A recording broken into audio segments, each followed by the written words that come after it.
This presentation will focus on the emergence of photography within the entire region. So Arab, there are many Armenian photographers and Ottoman photographers as well, and also about outsiders who came into the Middle East who documented what they saw here.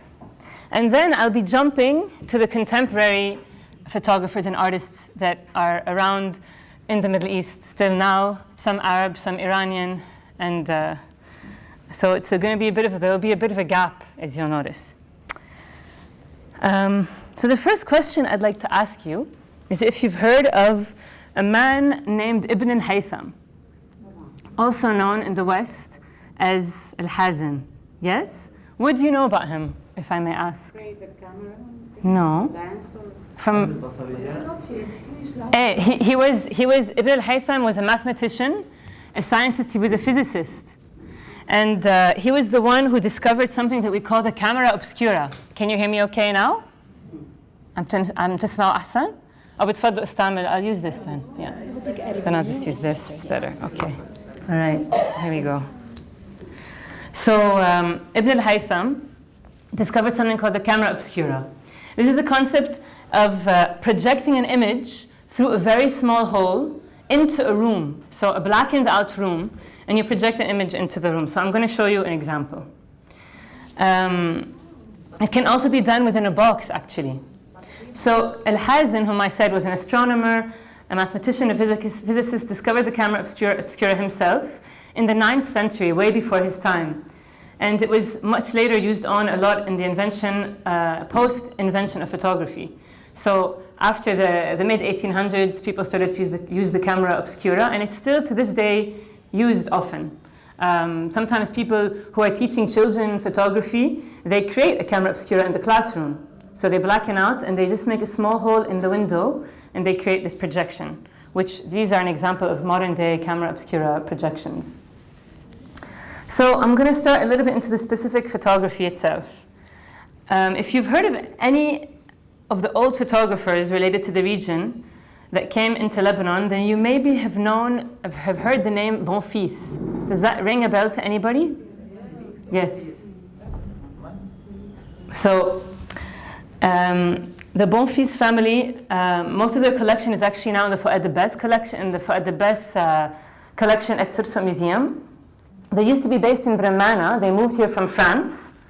But right now we're not going to dwell too much on the Bonfils family, which is a photograph that they took in Egypt.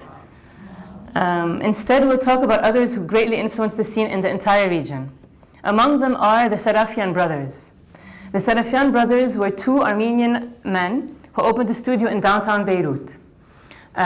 It's currently the Sabah building, and it still stands at Bab Idris at the entrance of the center of downtown.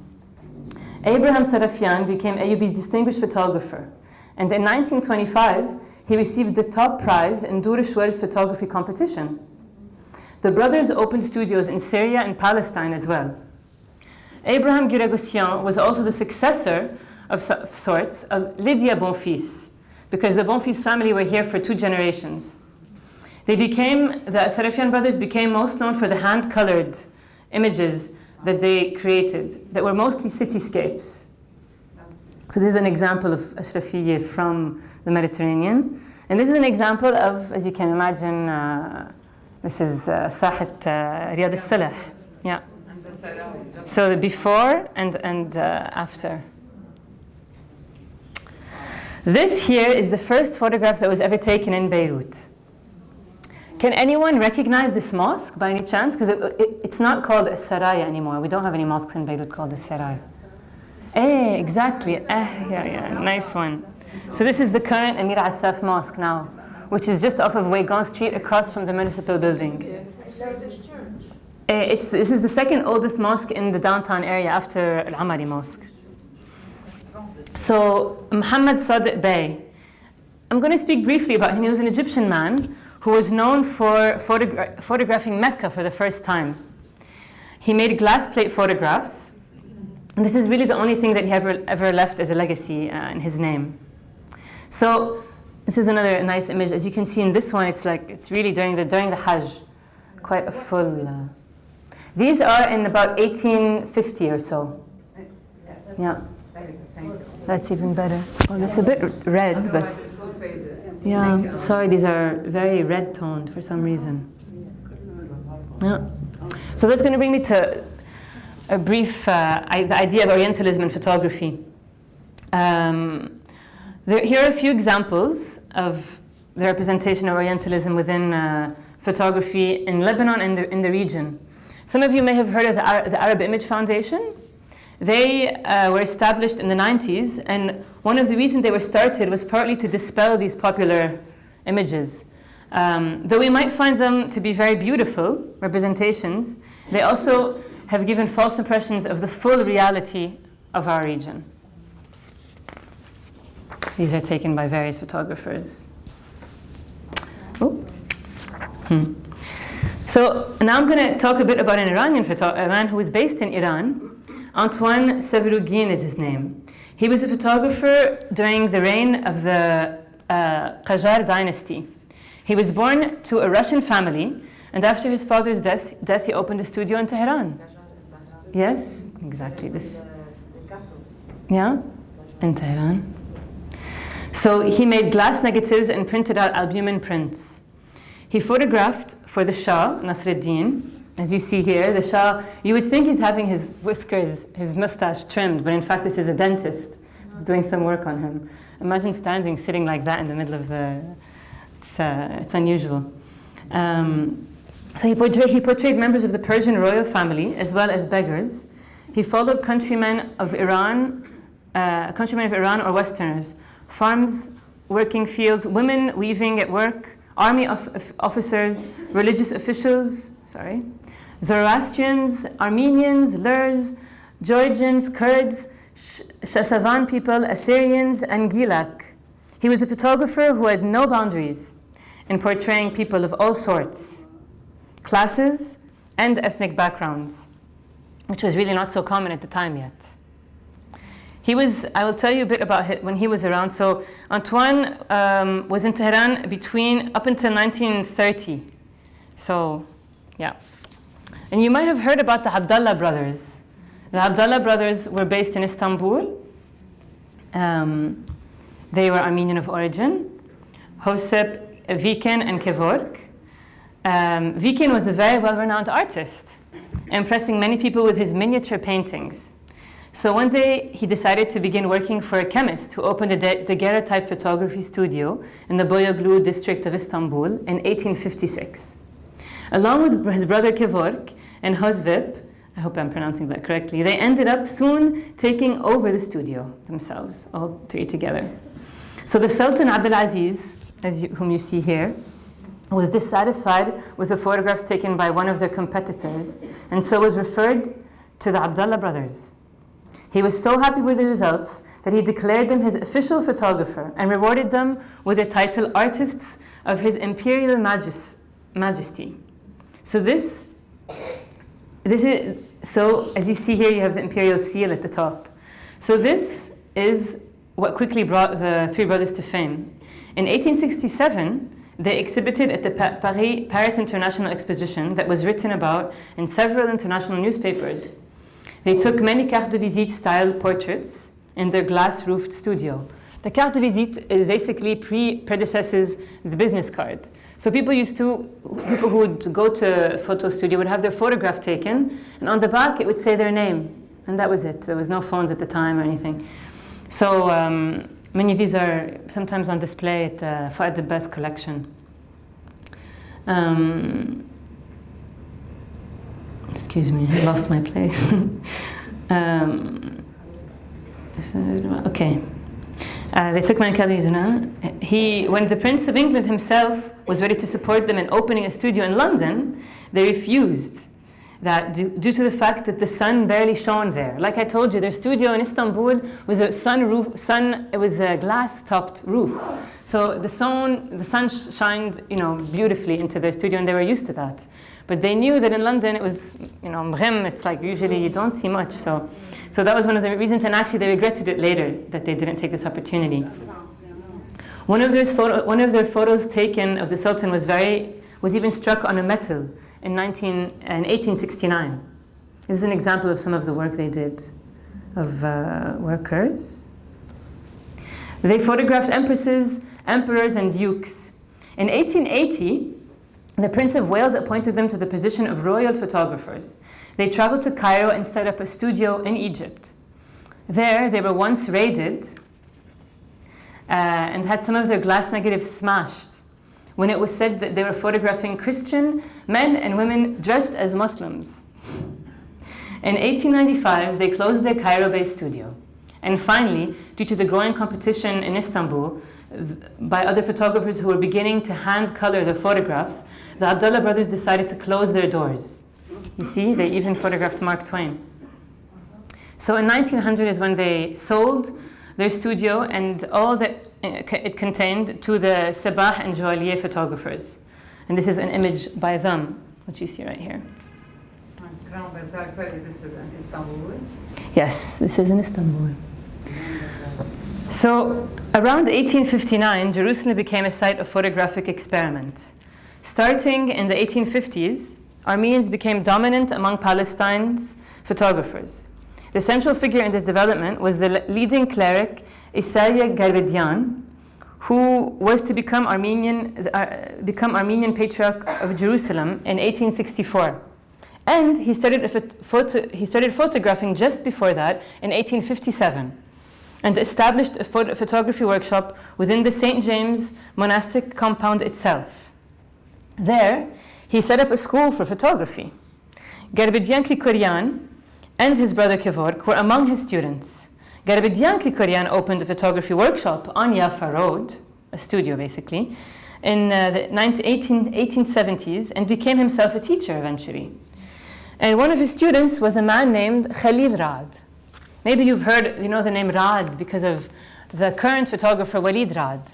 Walid Rad is the grandson of Khalil Rad, and he's a very prominent, one of the Arab region's biggest artists, who recently had an exhibition at the MoMA in New York. So Khalil Rad, his grandfather, who lived to be 103 years old, was a photographer known as Palestine's first Arab photographer. His work includes over 1,230 glass plates, tens of thousands of postcards, and as yet unpublished films that document political events and daily life in Palestine, Syria, and Lebanon over the course of 50 years.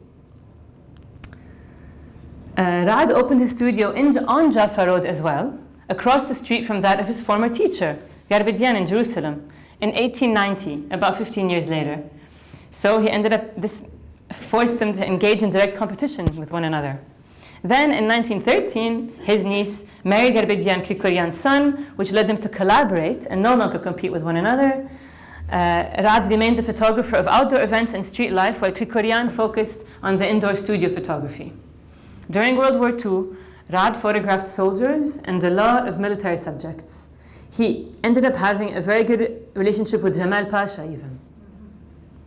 So, how many of you have undeveloped rolls of film lying around the house? Does anyone have rolls of film that they can't find, or they just never had the chance to take, maybe from their children or their grandparents left some? No? Well, many photographers do, and so did Walid. So till this day, Walid Rad has a few undeveloped rolls of film. This leads me to tell you a bit about Karima Aboud. Oh, sorry, I forgot to go through this. So here we have Khalil Rad. And this was the studio he set up on Jaffa Road, just next to Garbedian's studio. Sorry, is this Jaffa also? Yeah, this is probably Jaffa. Not sure, actually. It's not certain. Maybe you've heard of the book Before Their Diaspora. Many of the books, the photographs in the book Before Their Diaspora were taken from Khalil Rad's collection. So this leads me to tell you a bit about Karima Aboud. Karima Aboud passed away in 1940, just before the partition of Palestine.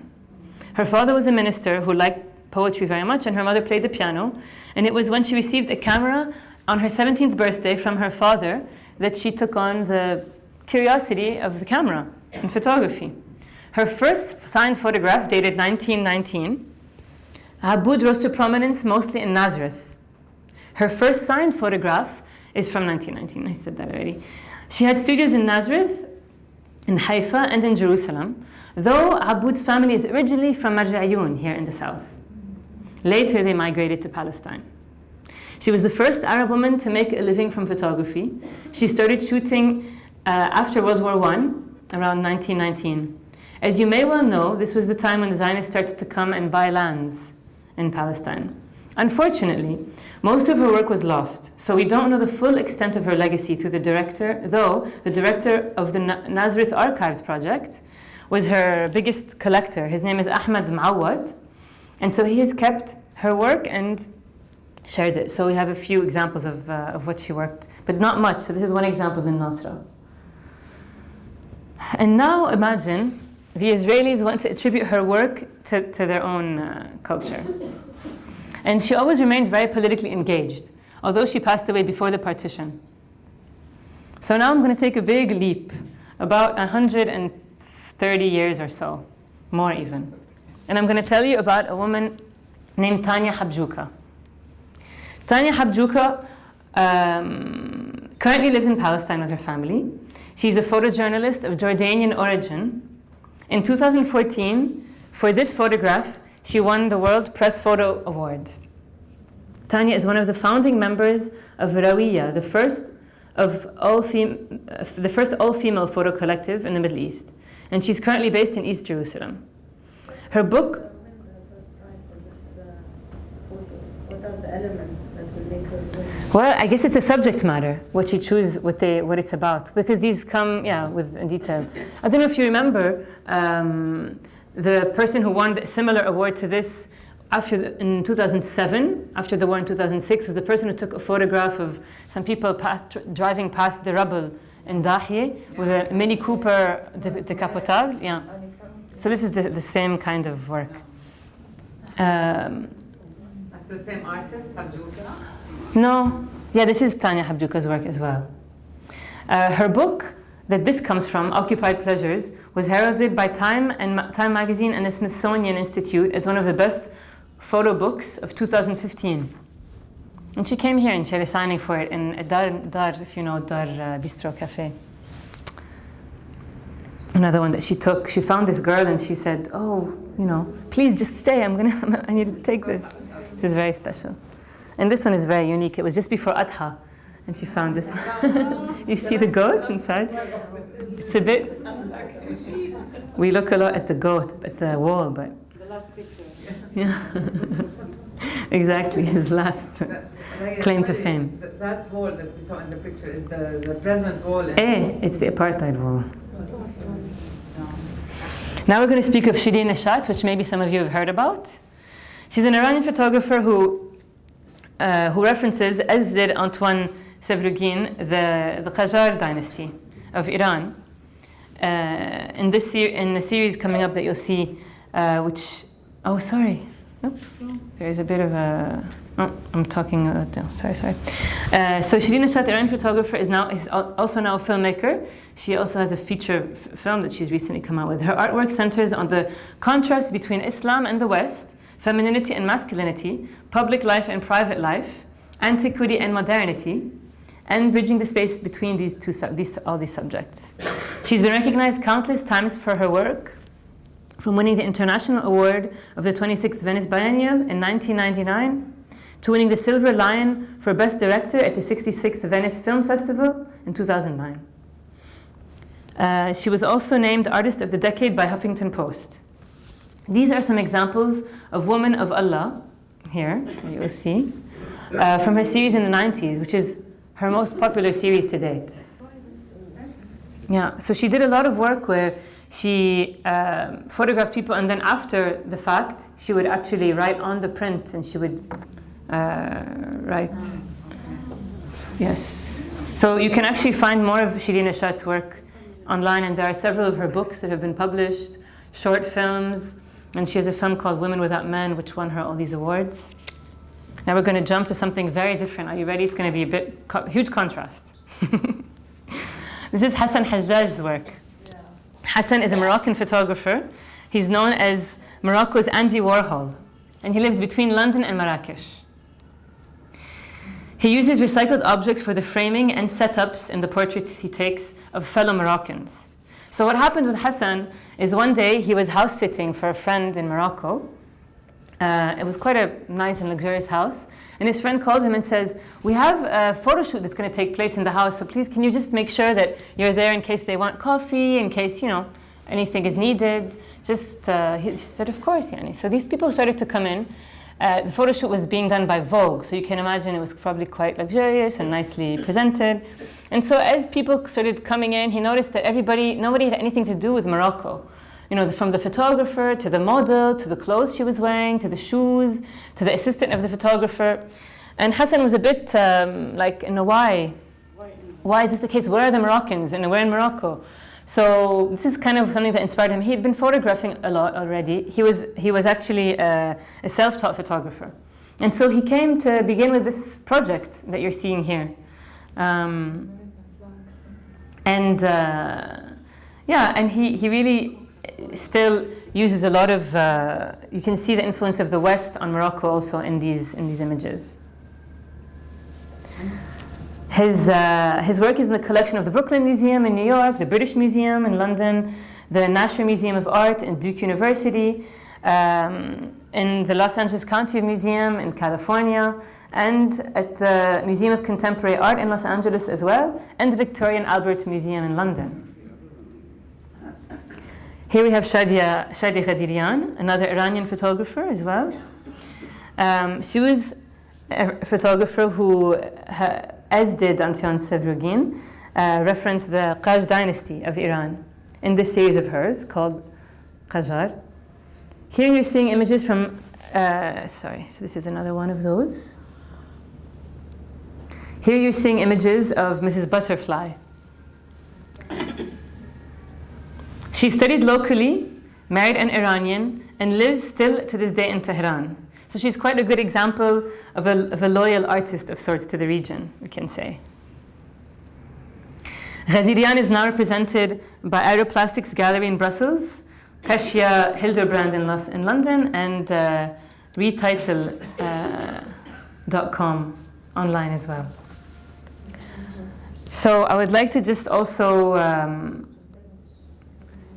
remind you, if you don't already know, that at Surso Museum you have a permanent collection, a permanent display which changes every about 4 months or so of the Fuad Best collection. So you can see these works easily anytime. Right now they have an exhibition of kind of similar images taken, all kinds of photographs taken specifically in Baalbek. So, different photographers, similar topic. And I highly encourage that you do that. And this is a photograph that I will leave to you at the very end about a Lebanese photographer, Milkan Batir, who lives outside of Lebanon, who came out with a book of monographs like this, all just magic. It's his trick. What is it? So this is actually taken in Kfar Debian in Lebanon, and it's a certain technology that he uses. I'm not sure. Honestly, I don't know what he does. But he has his own way of... Exactly. There is, as you maybe know, in photography you can have a wide angle lens, and yet you can have something called a fish eye, which makes it really look very abstracted even. So this is a 360 version of a fish eye, basically. That's it. People are, yeah, exactly. They are on the telescreen. And you can still find the book, actually. You can. Yeah, there's one, yeah. There's a photograph of Raouche, some taken downtown. You can find his book, actually, at Antoine. Yeah. Is he still alive? He is. He lives outside of Lebanon, though. Milkan Basil. And that's the conclusion of our talk. It's a bit quick. And I wanted to just say, if anyone's interested in the bibliography, I have it here. And also, if you're interested, there are some books here that you can come and reference before leaving. But does anyone have absolutely any questions at all? About anything that we spoke about, maybe? Yes? You mentioned some Iranian photographers, but you haven't mentioned any Egyptian photographers. I did Muhammad Sadiq Bey. I'll show you. He was the photographer that photographed Mecca for the first time. This one. Muhammad Sadiq Bey. But then you have the Van Leo. Van Leo كتير مهم. He was more up until 1950. Yeah, he was around he's an important portrait photographer who used to hand color his. He gave all his work to the American University in Cairo. Yes. So that kept his archive. And he also did some films. Yeah, and there's some work of his at the Arab Image Foundation. Some films of his. And Yusuf Kash. Van Leo, Yusuf Karish also. There are so many photographers. I mean, I could make this 2 hours if we went through all the important, specifically Arab photographers. There are so many, truly. Yeah, please. السبب اللي كنا في الليل من زمان نسمع انه اهم مصورين هن ارمن ايه السبب؟ They ended up being very good with crafts. There's many theories around this, يعني. But I don't know exactly what it is about the camera and the Armenians. Also with jewelry, why? I don't know. I can't really answer that question. But they had to buckle down and take things more seriously at one point. Yeah? What kind of cameras they use? Oh, they used so many different kinds of camera. So we have here Karima Aboud's, which is the only one whose camera you'll see in the presentation. I mean, you have some, there's nothing actually in this one. So here we have camera Aboud. So this is large format cameras. We have so many different, I mean, the evolution of photography. So this is the kind of camera that was used kind of really from more than 100 years ago up until like the 20s, we can say, really, 1920s if we. And so you would have to put this over your head, you would have a plate and a large, a negative that was this size. A negative لحاله كان هالقد, even bigger, 16 by 24 inches, يعني huge. Some people still photograph with large format cameras. They usually use 4 by 5 inch, يعني قد نص هاي, an A5 paper size negative. And then you have a medium size camera, medium format. Many, like Shirin Nashat uses medium format. And then of course 55mm cameras, which we all used in the 80s and 90s. And then, now now it's before the digital DSLR. Now everyone's using a cellular camera. We're so used to taking. Now it's said that if you can imagine, there are about 15 million photographs taken every second. If you can imagine that, and just it's incredible. Just from people's mobiles. No, I mean, I guess maybe 5% of those are something are taken with cameras. So it's impressive. Who is the best photographer? Who is the best photographer? That's so hard. It depends, really. There are so many great ones out there. Yeah, so many. I mean, here in Lebanon, there's a woman whose photography I really like. She's Iraqi, actually. There's a young woman who's about my age whose photography I like very much. She's Iraqi, and she recently did a very nice series about Arab men, just taking portraits of men, casual, but all kinds of different men. Tamara is her name, Tamara Abdul Haj. Tamara. There's so many. I really love Hassan's photographs a lot. I really think it's so fun what he does. It's really unique, and it has an African flair. The colors. He's made some films recently. He does installation as well, and. But we lived in Morocco. We never saw anything. We cannot think of Morocco when we look at these pictures. I mean, that's very nice. No. Yeah, one of the series he did was called Angel Girls, and so it was women like this on their motorbikes or on their bicycles a lot. Yeah, there's this. I mean. There's many photographers from like Robert Capa, who was the first photographer who documented the war, wars. You have Robert Frank, who actually came to Beirut and made a beautiful book here. He's an American photographer. I mean, there are so many. Henri Cartier-Bresson, Imogene Cunningham. Oh, there is just so many. Julia Margaret Cameron. كتير كتير يعني, the list is infinite. I wish I could. One of my favorite is one called, a very fun photographer is named Luigi. He was one of the first people who photographed crime scenes in the States, in New York. He was based. He's really a fun one, مثلا. So. Any pictures of that? No. Who was the last one, the last photograph who took photo from the Lebanese war? From the Lebanese war. Here, the current war that we just finished. Well, there's a few people. One of them is not quite a well-known photographer. I was going to say Joker Sirwani. شو اسمه? He's a fashion photographer. He photographs for Aishti all the time. One of them also is, I'm blanking, gosh, who has Dar al-Musawwir. Wow. Just a moment. He has his studio is in just a moment, I don't know why I'm blanking. Ramzi Haidar, who worked for AFP for many years. And after the war ended here, he went to Iraq and he photographed a lot in Baghdad. He opened an NGO called Zakira and has, above Dar Bistro Cafe, which some of you go to maybe, there is a place called Dar Musawwir, which he founded this place. And there's also a woman who's a really great photographer named Aline Manoukian. She was the head of Reuters. Aline Manoukian, great photographer. Also, I don't know why he's escaping my memory right now. He's a very well-known photographer. It's going to come to me, I'm sure, who photographed the war. Some of the investigative resources as photographers who wrote for newspapers and so on. Yeah. You didn't touch on those. I didn't talk too much about photojournalists. The only photojournalist I spoke about was Tanya Habjuka, who won the photo. Yeah, this is. There are so many. Yani, you have people who are based in the region, who are American photographers, and you have local, actual Arab photographers as well. The list really goes on and on. Local ones now: Bilal Samad, Marwan Tahtah.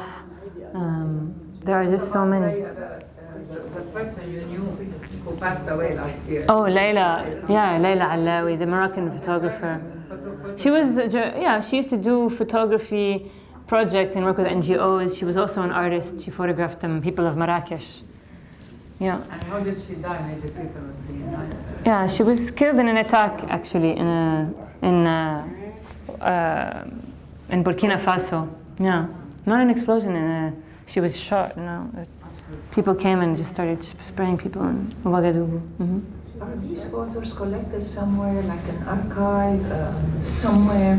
That you can go and reference? You know, say, well, this is the Middle East within a certain years, you know, archives, because this is history at the same time. Yeah, there are archives. There are a lot. There's one actually here in the Jaffet Library. There's an archive, and there are a few different. There's also the Arab Image Foundation in Gemmayzeh is a very important archive.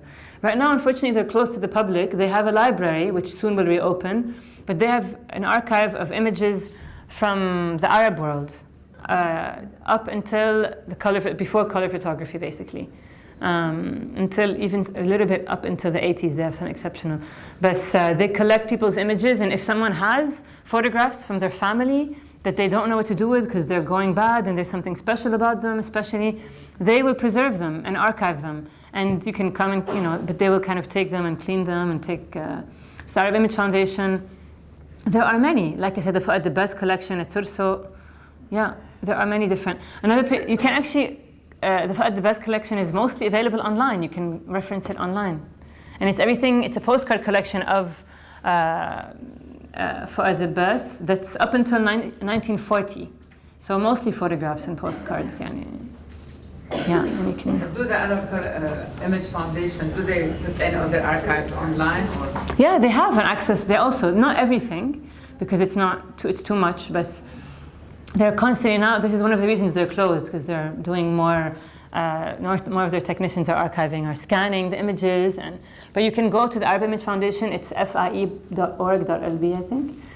Fondation Arabe pour l'Image. They have quite an extensive website. And yeah, you can make an account. You have to register, and you can search online. Yeah. What do you think of black and white photography compared to what we have? I mean, nowadays it's very rare to see people, photographers taking black and white, isn't it? It's true. I mean, to us, the portraits of black and white is very special. It brings back memories. But does it have any future, you think? Definitely, the black and white photography, there's something, some people find very romantic about black and white photography. Portraiture, as you see in this one, is very, it brings out, you focus more on the expression, on what's happening with the body and within the face and the composition. It's very different to take a photograph in black and white versus in color once you're working on it afterwards in the darkroom. It's a very different way of seeing things, actually. So, yeah, some people choose to, still. This one, what about this one? Yeah, so this is Shireen Nishat's work. And this is a woman of Allah.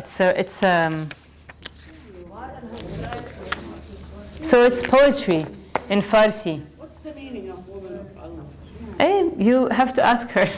You can look up more. This is her. It's about. So we were saying she's very much interested in referencing in the contrast between the West, Islam, and the West, and what's happening.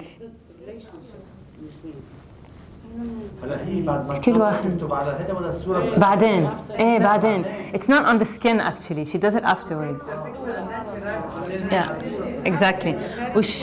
She did many things. There was another photographer that did something very similar and started to write directly on the bodies and on the wall, and then she would photograph also in black and white. It's in Farsi, Haida. Shireen Nishat. She gave a presentation. Yes, this is Farsi.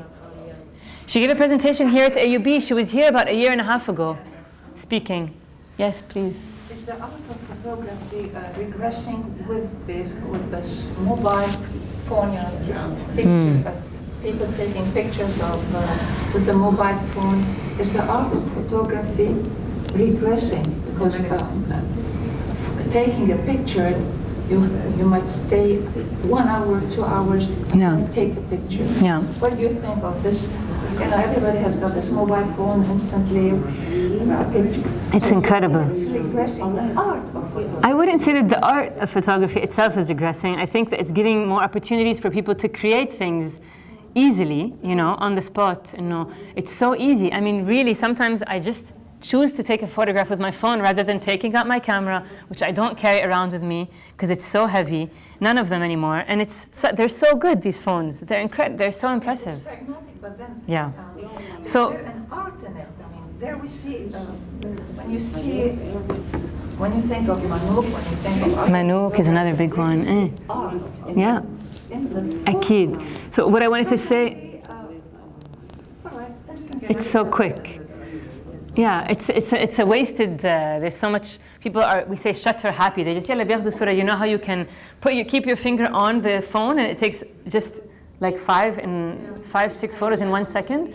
But something that's interesting about the time of what it takes, and when they used to take photographs, like when Karim Aboud was taking photographs, it would take up to 30 minutes for one photograph to be taken. So they used to have these special headstands that you would not see. All the portraits that you see up until 1930 or so, 1925, are taken like this. And then they started to be the carte de visite became popular because people could, in 30 seconds, or even with time, 5 seconds, it was much quicker. So people were fine with taking photographs, and it was cheaper, and it became more common. Sana? Yeah? What about your work? My work?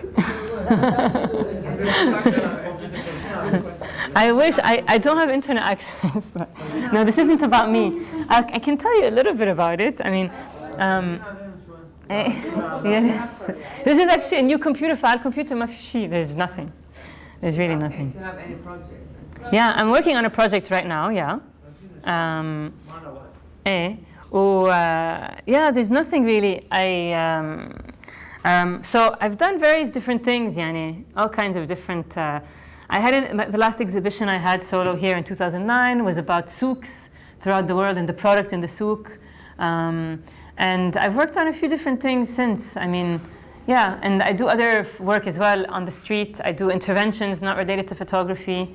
So right now I'm working a bit on a topic I'm very interested in, related to the women who work in the household, the domestic workers. So I'm doing a portrait project which Sana has been a part of, and so has Mom, and if anyone's interested. They're portraits of women in the house. So a portrait is taken of the worker separately, and the lady, the employer and the employee, each a separate photograph within the same home. And each woman has the right to choose where she would like to be photographed in the entire home and what she would like to be wearing. So the idea is this will be a photography installation that will be exhibited at the beginning of next year. And we'll let you know if there's, I don't know. But yeah. So yeah, thank you very much for your time. And if anyone, no more questions? Thanks. Do you have pictures? Sana is asking if you can show us. No.